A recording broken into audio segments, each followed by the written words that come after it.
नमस्कार दोस्तों, इस वीडियो में बात करेंगे इंडियन ज्योग्राफी और आपका वर्ल्ड ज्योग्राफी के बारे में। जो आपके पेट में 5 नंबर के सवाल आते हैं, तो पहले हम यहाँ पर चर्चा करेंगे PYQ यानी कौन कौन से आपके किस तरीके से सवाल पूछेंगे, वो सारे सवाल यहाँ पर हम चर्चा कर लेंगे। ठीक है, अगर आपने दोस्तों हमारे चैनल पर जा करके अगर आपने जो आपका एंशिएंट इंडिया और आपका मिडाइवल इंडिया के जो 5 क्वेश्चन आते हैं वो हमने प्रीवियस ईयर के क्वेश्चन सारे करा दिए, आपको वीडियो मिल जाएगा। और दूसरा वीडियो आपको मिलेगा क्या, दूसरा वीडियो मिलेगा आपको भारतीय राष्ट्रीय आंदोलन का जो 5 नंबर का क्वेश्चन वहाँ से आता है, वो भी हमने कराया, जितने भी सवाल पूछे गए। ठीक है, तो आपको देखना जरूर पड़ेगा क्योंकि 23 का जो लेवल था वो बढ़ा दिया गया, इसलिए आपको देखना जरूर पड़ेगा। ठीक है, चलिए देख लेते हैं, शुरू करते हैं। कह रहा है कि उड़िया जो पठार है भारत के निम्नलिखित में से किस राज्य में पड़ता है। तो उड़िया जो है राजा उड़ीसा, ठीक है, राजस्थान में पड़ेगा। ठीक है, तो उड़िया पठार राजस्थान के सिरोही जिले में स्थित है। यह आपका लगभग 1350 मीटर ऊंचाई के साथ में यह राज्य का सबसे ऊंचा पठार हो जाता है। निम्नलिखित नदियों को उन राज्यों के आधार पर सम्मिलित करते हैं जो जिनमें वो बहती हैं। देखिए 23 वाला पेट, देखो 23 वाला पेट है। तो ये कौन सी नदियां, ये तो आप देखो, ये नदियां पहली बार आप सुन रहे होंगे। ठीक है, तो ये नदियां जैसे कामेंग है, ठीक है, कामेंग है, ठीक है, नेत्रडी है, गिरना है, और आपका हसदेव। जैसे कामेंग असम में बहेगी। ठीक है, तो क्या ऐसा मैच कर रहा है, तो पहले का डी क्या मैच कर रहा है, देखो पहले का डी मिल रहा है, वो भी गलत हो गया। पहले का, हाँ पहले का डी तो सही है, लेकिन एक हमको नदी याद थी पहले का डी इसमें तो आप किसमें खेलोगे। ठीक है, तो चलो भाई, चलो देख लेते हैं। तो कामेंग या आपका जो आपके वो नदी आसाम में बहती है। ठीक है, नेत्रडी जो है उड़ीसा में बहेगी। गिरना जो है आपका महाराष्ट्र में बहेगी। हसदेव छत्तीसगढ़। हाँ ये देखो, एक बार ये इसको तो हम याद कर सकते थे क्योंकि हसदेव जंगल कहाँ पर है, छत्तीसगढ़ में। ठीक है, तो हसदेव नदी भी वहीं पे बहेगी। तो ये 2 से हो सकता था। तो देखिए 4 का सी कहाँ कहाँ पर है, 4 का सी इसमें है, इसमें है। तो देखो ये तो कट ही गया था ऑप्शन, तो ये वाला सी वाला उत्तर हो जाता है। शाबाश, हो जाता है भाई। ठीक है, ओके, थोड़ा और दिमाग लगाते हैं। कौन सी हिमालयी तंत्र की नदियां हैं, तो कौन सी हैं, देखो यहाँ पर गंगा हो जाती है और आपकी ब्रह्मपुत्र हो जाती है। ये आपकी कावेरी और गोदावरी, ये आपका हिमालयी नदी तंत्र का नहीं हिस्सा है। ठीक है, गंगा जो है गंगोत्री ग्लेशियर से और ब्रह्मपुत्र जो है चेमा युंगडुंग ग्लेशियर से निकलती है। ठीक है, पांगी घाटी, लो भैया ये भी सवाल एक अच्छा है। कह रहा है कि पांगी घाटी भारत में किस राज्य या केंद्र शासित प्रदेश में स्थित है। तो पांगी घाटी जो है हिमाचल प्रदेश में स्थित है। कहाँ पर भैया, हिमाचल प्रदेश में स्थित है। चलो भैया आगे देख लेते हैं। कह रहा है कि पांगी घाटी हिमाचल प्रदेश के चंबा जिले में एक सुंदर ऊंचाई वाली घाटी है। यह प्रदेश के उत्तरी हिमाचल प्रदेश के उत्तर पश्चिमी भाग में स्थित है। जास्कर, पीर पंजाल और धौराधल पर्वत श्रृंखलाओं से घिरी हुई है। ठीक है, विश्व का सबसे बड़ा नदी द्वीप कौन सा, माजुली। ये तो सिंपल है, 22 वाला पेट है, ये कौन सा, माजुली आपका द्वीप हो जाता है। ठीक है, असम राज्य में स्थित है माजुली द्वीप। ठीक है, और ये ब्रह्मपुत्र नदी पर स्थित है, दुनिया का सबसे बड़ा नदी द्वीप हो जाता है। बिहार का शोक किसे कहा जाता है, तो कोसी नदी को कहा जाता है। सिंपल सवाल पूछा गया था, कोसी को बिहार का शोक कहा जाता है क्योंकि यह मानसून के दौरान यह नदी अक्सर अपना मार्ग बदलती है। इसकी यह अप्रत्याशित बाढ़ का कारण बनती है और हर साल जानमाल को भारी नुकसान पहुंचाती है। अरावली पर्वत में सबसे ऊंचा कौन सा, गुरु शिखर हो जाता है, गुरु शिखर हो जाता है। अनायमुड़ी जो है दक्षिण की सबसे ऊंची चोटी हो जाती है। गुरु शिखर जो है वो आपका गुरु शिखर जो 1722 मीटर ऊंची राजस्थान में माउंट आबू के पास में स्थित है। अरावली पर्वतमाला की सबसे ऊंची चोटी है। दुनिया की सबसे पुरानी पर्वत श्रृंखला कौन सी, अरावली हो जाती है। दिए गए दर्रों और उनके कौन सा स्थान जोड़ा सही नहीं है। ठीक है, ये 23 वाला 21 वाले में पूछा गया, कह रहा है कौन कौन सा सही नहीं है। ठीक है, देखो तो यहाँ पर कह रहा है जोजिला और बुरजिल जो है जम्मू कश्मीर, ये तो सही है। बाडालाचा और शिपकिला जो है उत्तर प्रदेश में, तो यार नहीं है। ठीक है, थागला, नीति, पराश और लिपुलेख ये उत्तराखंड में। ठीक है, ये भी गलत है। शिपकिला वगैरह ये हिमाचल प्रदेश में। नाथुला और जलपला सिक्किम में है। ठीक है, तो ये आपका 2 और आपका 3 वाला गलत है। ठीक है, चलो भाई आगे देख लेते हैं। अगला है आपका, कह रहा है कि अगर यहाँ पे देखना चाहें देख सकते हैं, बाड़ा राजा और आपका शिवकिला जो है हिमाचल प्रदेश में स्थित है। थांगला और तांगलांग नीति पास लिपुले के हिमाचल प्रदेश में नहीं बल्कि उत्तराखंड में है। ठीक है, उत्तराखंड में। चलो भैया आगे। घोड़े की नाल के आकार की पातालकोट घाटी जो है एक रश्म रमणीय दृश्य प्रदान करने वाली तामिया हिल स्टेशन भारत के किस राज्य स्टेशन में, किस प्रदेश में है। ठीक है, देख रहे हो। ठीक है, तो ये तामिया हिल स्टेशन कहाँ पर देखने को मिलेगी ना, मध्य प्रदेश में देखने को मिलेगी। ठीक है, यानी ढूंढ ढूंढ के नए सवाल बिल्कुल डाले गए थे। ठीक है, तामिया मध्य प्रदेश के छिंदवाड़ा जिले में स्थित एक सुंदर हिल स्टेशन है। यह पातालकोट घाटी का एक अद्भुत दृश्य प्रस्तुत करता है जो घोड़े की नाल के आकार की है। जैव विविधता और आदिवासी संस्कृति से समृद्ध हो जाती है। कौन सा भाग नदियों द्वारा लाई गई असंगठित तलछट से बना है? कौन सा भाग? तो ये आपका शिवालिक श्रेणी वाला जो भाग हो जाता है। ठीक है, शिवालिक श्रेणी वाला। शिवालिक पर्वत श्रृंखला पर्वतमाला हिमालय की सबसे दक्षिणी पर्वत श्रृंखला है। यह रेत, गाद और बजरी जैसे असंगठित तलछटों से बनी है जिन्हें उच्च हिमालय से निकलने वाली नदियों के द्वारा नीचे लाया गया है। शीत ऋतु की शुरुआत में तमिलनाडु के तटीय क्षेत्रों में वर्षा का क्या कारण होता है? तो आपका तमिलनाडु में जब भी आता है तो ये आपका उत्तर पूर्वी वर्षा ऋतु यानी मानसून, उत्तर पूर्वी मानसून। ठीक है, दूसरा वाला आपका सही हो जाता है।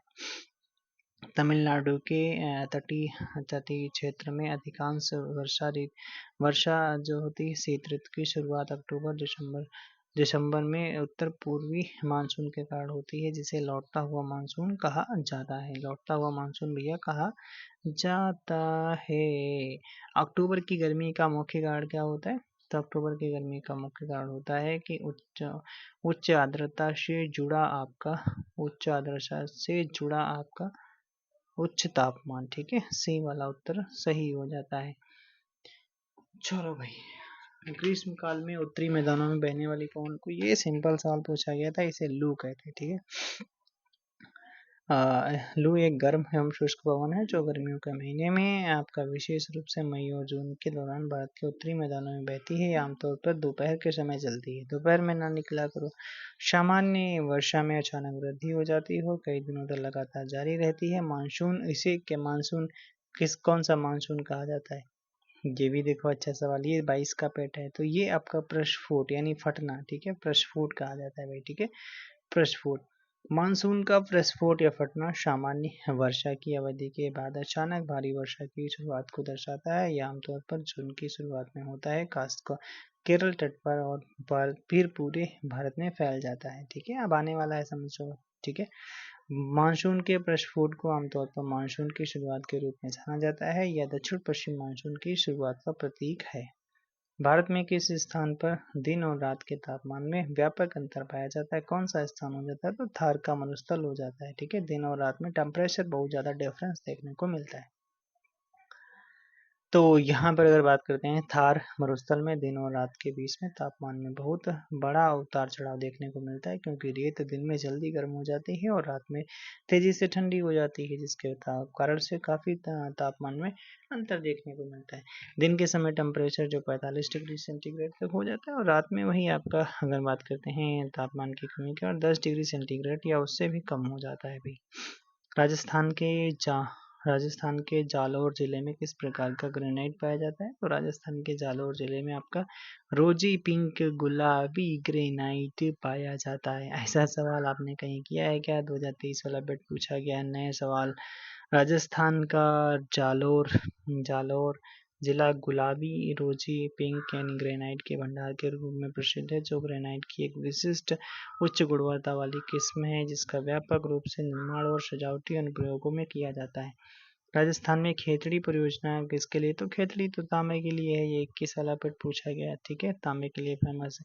खेतड़ी परियोजना तांबे के खनन और उत्पादन के लिए प्रसिद्ध है। खेतड़ी कॉपर कॉम्प्लेक्स राजस्थान के झुंझुनू जिले में है और ये HCL द्वारा यहाँ पर किया जाता है, हिंदुस्तान कॉपर लिमिटेड द्वारा।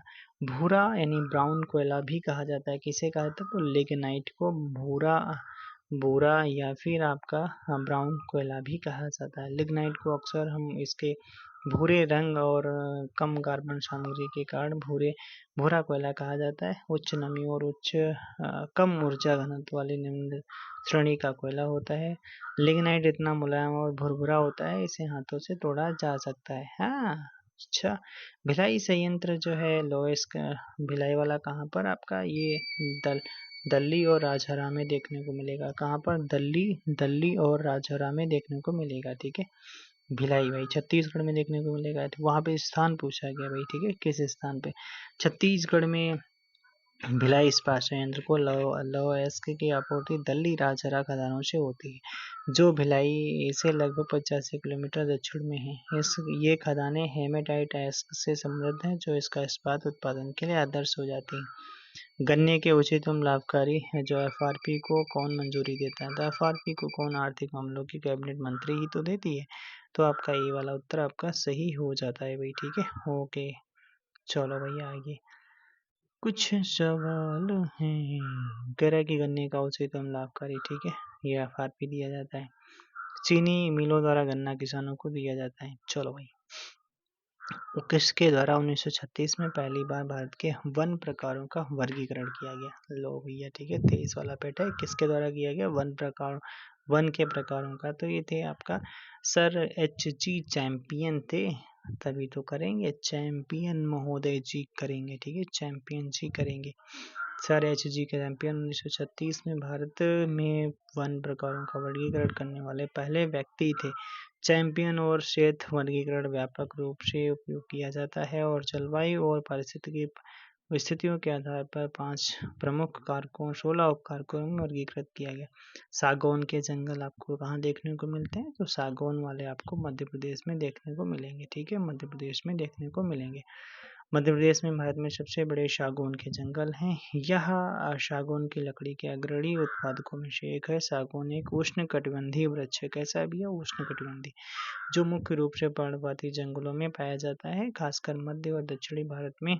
यह मध्यम वर्षा वाली गर्म जलवायु में अच्छी तरह से बढ़ता है। ठीक है, अच्छी तरह से बढ़ता है।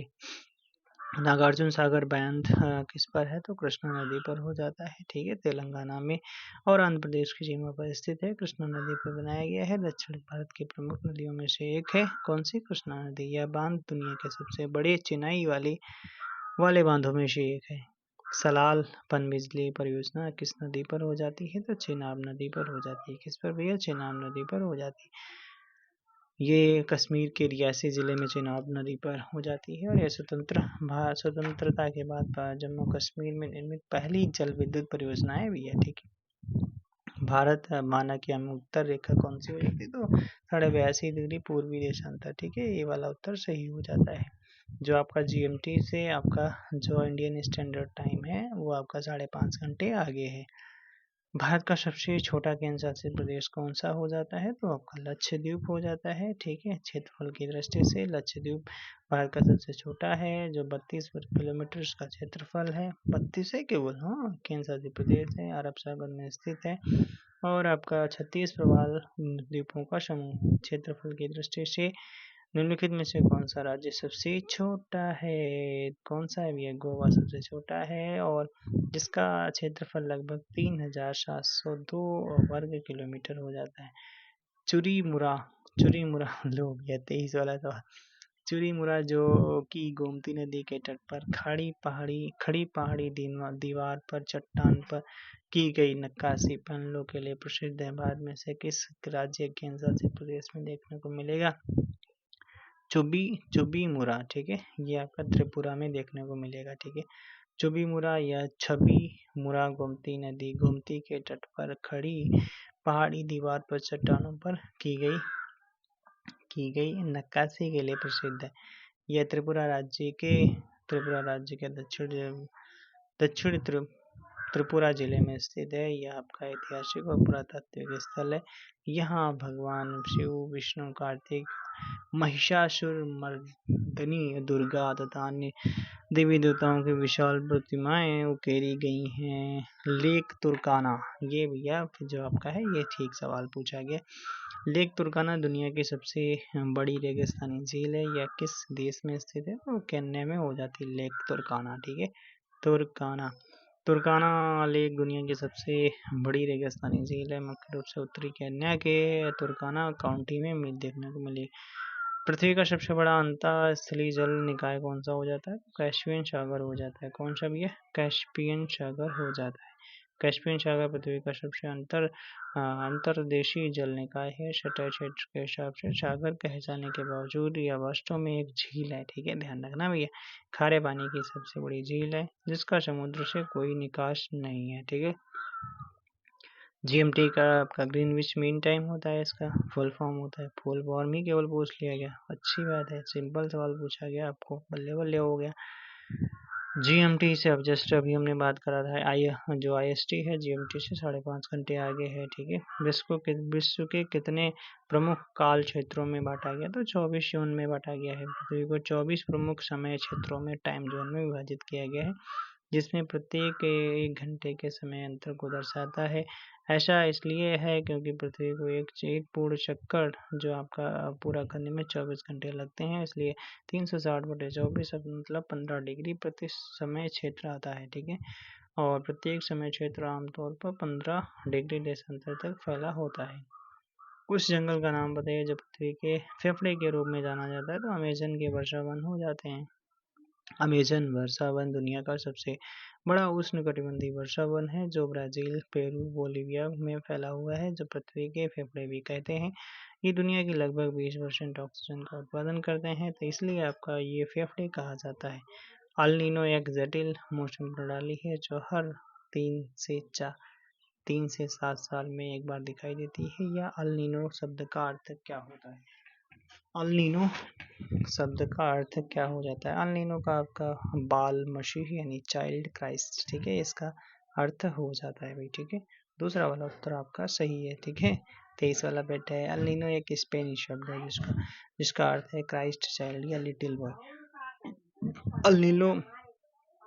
अल नीनो मध्य और पूर्वी प्रशांत महासागर में सतही जल के गर्म होने को संदर्भित करता है, जो वैश्विक स्तर पर मौसम के पैटर्न को बाधित करता है। ठीक है, चलिए भाई आगे देख लेते हैं। अगला सवाल पूछा गया है, ये भी 23 का, किस रेगिस्तान में 250 मीटर यानी 820 फीट तक ऊंचे बड़े रेत के टीले हैं? पृथ्वी पर रेतीले रेगिस्तान का सबसे बड़ा सन्निहित क्षेत्र है। कौन सा क्षेत्र हो जाता है? तो रब अल खाली मरुस्थल। ओ बाप रे ठीक यार, कैसे कैसे क्वेश्चन है। ठीक है, तो रब अल खाली जिसे आपका खाली क्वार्टर के नाम से भी जाना जाता है, दुनिया का सबसे बड़ा सन्निहित रेगिस्तान रेतीला मरुस्थल है। या सऊदी अरब, ओमान, UAE और यमन विश्व में है। इसमें विशाल रेत के टीले हैं जिसमें कुछ 250 मीटर तक ऊंचे हो जाते हैं।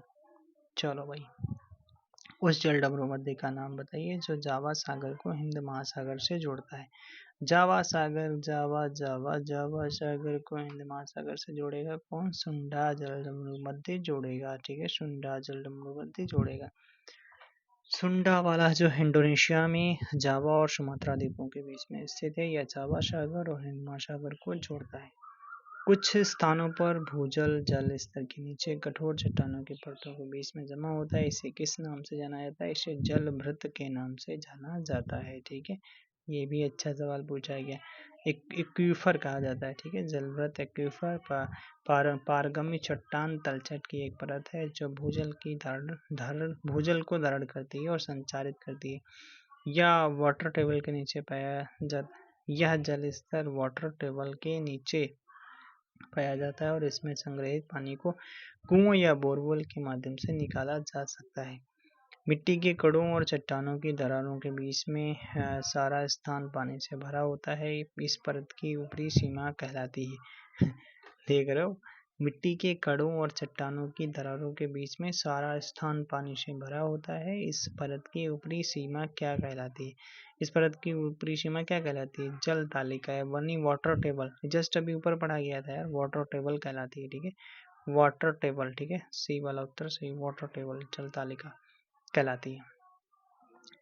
तो जल तालिका जो संतृप्त क्षेत्र की ऊपरी सतह है जहाँ पर मिट्टी और चट्टान के कणों के बीच में सारा स्थान पूरी तरह से पानी से भरा होता है। पूरी दुनिया में सबसे तेजी से घटने वाला संसाधन कौन सा है? तो आपका घटने वाला संसाधन कौन सा? वन हो जाता है। तो वन ही तो सबसे ज्यादा घट रहे हैं, ठीक है, काटे जा रहे हैं सबसे ज्यादा। वनों की कटाई और कृषि और शहरीकरण के लिए जंगलों की आग, प्राकृतिक और मानव निर्मित अवैध लकड़ी का कटान, व्यापार और अतिदोहन के कारण वन दुनिया में सबसे तेजी से समाप्त होने वाला प्राकृतिक संसाधन है। The national mission for sustaining the Himalayan ecosystem जलवायु परिवर्तन पर राष्ट्रीय कार्य योजना के तहत मिशन है। एन NAPCC के अंतर्गत कुल कितने मिशन लॉन्च किए गए हैं? तो कुल कितने मिशन? 8 मिशन लॉन्च किए गए हैं, ठीक है। लो, जलवायु परिवर्तन से उत्पन्न चुनौतियों से निपटने के लिए भारत सरकार इस बार जो लेवल जो रहेगा पेट का, इससे भी अच्छा रहेगा। तो यानी क्या है, अब तो 5 ऑप्शन वाले पूछ रहे हैं, ठीक है। तो 2008 में जलवायु परिवर्तन पर राष्ट्रीय कार्य योजना शुरू की थी। इसमें 8 मुख्य मिशन शामिल हैं और आपके जिसमें से एक हिमालयी पारिस्थितिकी तंत्र को बनाए रखने के लिए एक मिशन आपका राष्ट्रीय मिशन भी है, ठीक है। UNFCCC का अर्थ क्या हो जाता है? फुल फॉर्म पूछा गया, United national framework convention on climate change हो जाता है, इसका फुल फॉर्म हो जाता है। या जलवायु परिवर्तन से निपटने के लिए 1992 में रियो डी जेनेरियो यानी ब्राजील की राजधानी में पृथ्वी शिखर सम्मेलन में अपनाई गई एक वैश्विक संधि हो जाती है। वैश्विक संधि हो जाती है।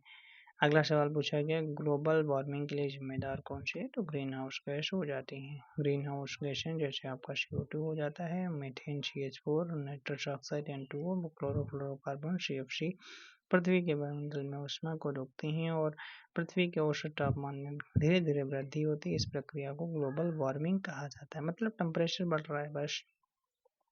कौन सी गैस को ग्रीन हाउस गैस के नाम नहीं रखा जाता है? तो कौन सी गैस? आर्गन को नहीं रखा जाता है, ठीक है। बाकी मेथेन को, CO2 को, नाइट्रस ऑक्साइड को, सबको लिया जाता है इसमें। चलो भाई आगे। जो आपका बात करते हैं ग्लोबल वार्मिंग का अब अपेक्षित परिणाम क्या है? तो देखो इससे क्या होगा, समुद्र के स्तर में वृद्धि होगी, सही है। तटीय रेखा में परिवर्तन होगा, फसल पैटर्न में परिवर्तन होगा, सभी में परिवर्तन होगा भाई, ठीक है। चलो ओके। वायुमंडल में ग्रीन हाउस गैसें पृथ्वी के अधिकांश उत्सर्जित होती हैं और को अवशोषित करती हैं, जो निचले वायुमंडल को गर्म करती हैं। तो देखो ये पराबैंगनी किरणों को अवशोषित करती हैं, ठीक है। ये सिंपल सवाल पूछा गया था। अवरक्त किरणों को, ठीक है, क्या याद दे रखा है, अवरक्त किरणों को अवशोषित करती हैं जो निचले वायुमंडल को गर्म करती हैं। ठीक है भाई, चलो मान लेते हैं। तो एक मिनट, पृथ्वी सूर्य से दृश्य प्रकाश के रूप में ऊर्जा को अवशोषित करती है और फिर इसे अवरक्त विकिरण यानी गर्मी के रूप में पुनः उत्सर्जित करती है। अच्छा, ये पूछा गया था। ग्रीन हाउस गैसें जैसे CO2, CH4 और मीथेन N2 इस अवरक्त विकिरण को अवशोषित करती हैं, गर्मी को रोकती हैं, निचले वायुमंडल को गर्म करती हैं। इसे ग्रीन हाउस में प्रभाव कहा जाता है। एक हरित गृह गैस नहीं है, कौन सी नहीं है? तो ये आपका नाइट्रोजन नहीं है, बाकी सारी की सारी हैं, ठीक है। मीथेन, CO2, CFC ये सब कुछ है, ठीक है। चलिए अगला सवाल। अगला सवाल है आपका, कह रहा है कि ओजोन होल किससे संबंधित है? ओजोन होल किससे संबंधित हो जाती है? तो ओजोन होल आपका क्षमता मंडल में ओजोन की परत की मोटाई में कमी हो जाती है, उसे ही ओजोन होल कहा जाता है, ठीक है। ओजोन होल कहा जाता है। यह कोई वास्तविक क्षेत्र नहीं है, बल्कि ओजोन सांद्रता में महत्वपूर्ण कमी को ही कहा जाता है। कौन सा अंतरिक्ष सौरमंडल में स्थित एक बौनाग्रह है? कौन सा है भैया बौनाग्रह? तो सेरेस हो जाता है। सेरेस एक बौनाग्रह हो जाता है। सेरेस अंतरिक्ष सौरमंडल में स्थित एकमात्र बौनाग्रह है जो विशेष रूप से मंगल और बृहस्पति के बीच क्षुद्र ग्रह बेल्ट में स्थित है। ओके। बसंत विषु होता है कब? बसंत विषु आपका कब होता है भाई? बसंत विषु आपका 21 मार्च को होता है। कब होता है भाई? 21 मार्च को होता है भाई साहब। धन्यवाद, शाबाश। बसंत विषु उत्तरी गोलार्ध में बसंत की शुरुआत का प्रतीक है। हर साल 21 मार्च को होता है और इस दिन दुनिया भर में दिन और रात की लंबाई बराबर होती है। बसंत विषु कौन सा ग्रह सूर्य के सबसे नजदीक है? बुध ग्रह हो जाता है। ये सब छुटपुट सवाल 21 वाले बेट में पूछा गया था। हाँ ठीक है, ओके। हॉलमार्क लोगों को उपयोग में किसके लिए होता है? तो हॉलमार्क देखने को मिलेगा किसमें? जेवर में, ठीक है। जेवर, ठीक है, जेवर जवाहरात, ठीक है। जो हॉलमार्क भारत में सोने और चांदी के आभूषणों में देखने को मिलेगा, ठीक है। और यहाँ पर शुद्धता को प्रमाणित करने के लिए इस्तेमाल किया जाता है। प्रमाणित चिन्ह है, इसे भारतीय मानक ब्यूरो BIS द्वारा जारी किया जाता है। हॉलमार्क वाले आभूषण खरीदारों को धातु 22 कैरेट और आपका 18 कैरेट सोना की प्रमाणिकता और शुद्धता का आश्वासन देते हैं, ठीक है। तो आज के लिए इतना है। Thanks for watching. हम नेक्स्ट वीडियो में बात करेंगे जो आपके 5 नंबर की आपकी आती है क्या, भारतीय अर्थव्यवस्था, ठीक है। वहाँ से हम बात करेंगे। तो कैसा लगा वीडियो कमेंट बॉक्स में जरूर बताना। नेक्स्ट वीडियो में मिलेंगे और बाकी जो लेवल है लेवल मेंटेन करेंगे इस बार, जो आपका थोड़ा कठिन स्तर का भी पढ़ेंगे, ठीक है। Okay, bye bye, thank you so much. फिर मिलेंगे। आपको ये सीरीज जरूर देखनी चाहिए। हमने जितने भी मतलब एंशियंट इंडिया का जो 5 क्वेश्चन आता है, फिर आपको भारतीय राष्ट्रीय आंदोलन का आता है 5 नंबर का, फिर उसके बाद हिस्ट्री का उसका मतलब ज्योग्राफी का ये हो गया, ठीक है। अब इकोनॉमी का नेक्स्ट वीडियो आएगा। Thank you for watching.